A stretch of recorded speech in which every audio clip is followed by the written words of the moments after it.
Hi, so this is a quick overview of what the Canvas Gradebook looks like.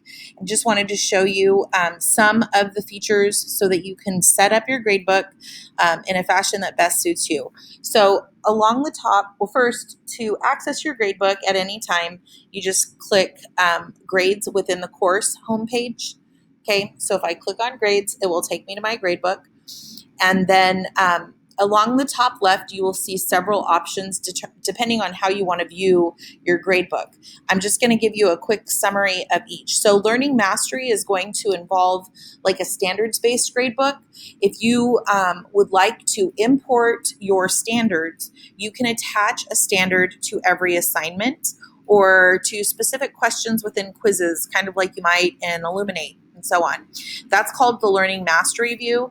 It looks like this. You would do that by importing your standards to what's called outcomes. And those are like the desired outcomes for students. And it would give you some pretty good reports actually in terms of standards progress. Okay, so that's the Learning Mastery view. The other views are going to be individual view and gradebook view. Gradebook view is going to give you a detailed history.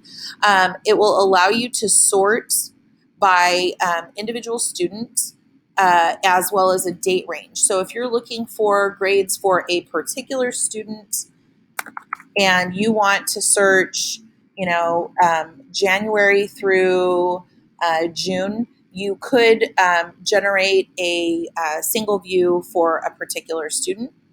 And then the last one is the individual view. And so that allows you to customize your gradebook a little bit more. And that is something that you can play with depending on how you want to see your grades, your courses. The view button is going to allow you to arrange your gradebook in a way that's satisfactory for you. So you can alphabetize your assignments, A to Z or Z to A. You can sort by due date. My gradebook was always organized chronologically. However, I think there's some validity to putting the newest assignments at the very beginning so that you have a quick overview as soon as you log in to see which assignments are missing, new assignments are missing. You can order it by points or by module. Module, remember, is another word for unit. So those are different ways to arrange your gradebook. You can filter by assignment groups, and this might be particularly important in our new land of distance learning where we have to sort synchronous and asynchronous. Or if you want to search by grading periods or sort by grading periods or modules. And then finally, this last one is statuses. Statuses is a way for you to give a color code to any assignment submissions that are, or non-submissions, I guess, that have special circumstances. So if an assignment is submitted late, that submitted late assignment is going to populate in a blue cell. Missing would be red, and so on and so forth. It's helpful, again, in a digital world where if a student corrects a submission, then it would be green, indicating that you need to go back and revisit. All of these are customizable, so if you just click on the three dots, you can choose any color. So if you're more familiar with like a color coding thing in PowerSchool and you want your colors to match because your brain has been trained that way, you have that capability. Okay. Actions. So really the only thing that I would say is of primary importance in this tab is the sync to PowerSchool.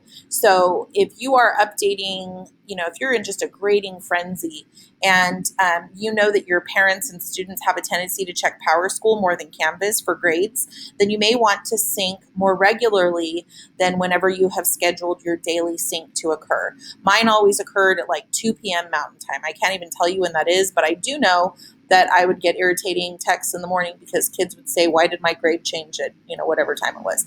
So when you set up your sync, and you will be able to do that individually, but know that you always have the option to sync manually at any time. So you can update, you have control over when your gradebook syncs with PowerSchool.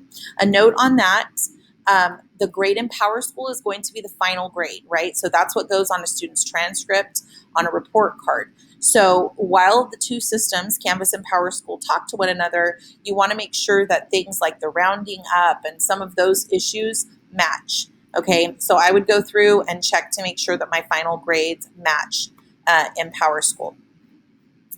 This little gear shift over here in the right corner is going to allow you to adjust grading policies for things like late work. So if you want to automatically apply a grade for missing submissions, if a student doesn't turn something in, they automatically get a 0. You have the capability to do that here. You can change you can apply late deduction points or percentages for assignments that are submitted late. Like if you want to do a 10% a day deduction, you can do that. So there are options there.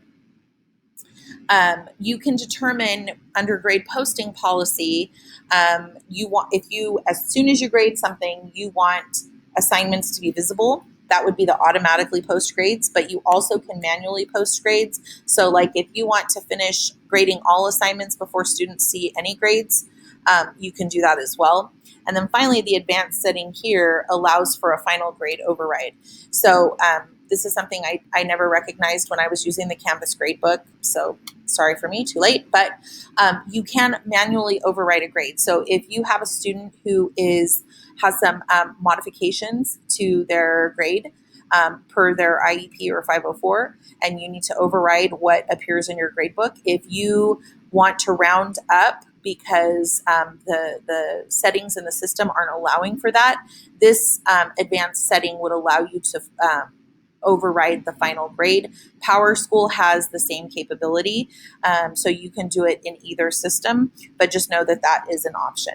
So that's your quick overview of the Canvas Gradebook.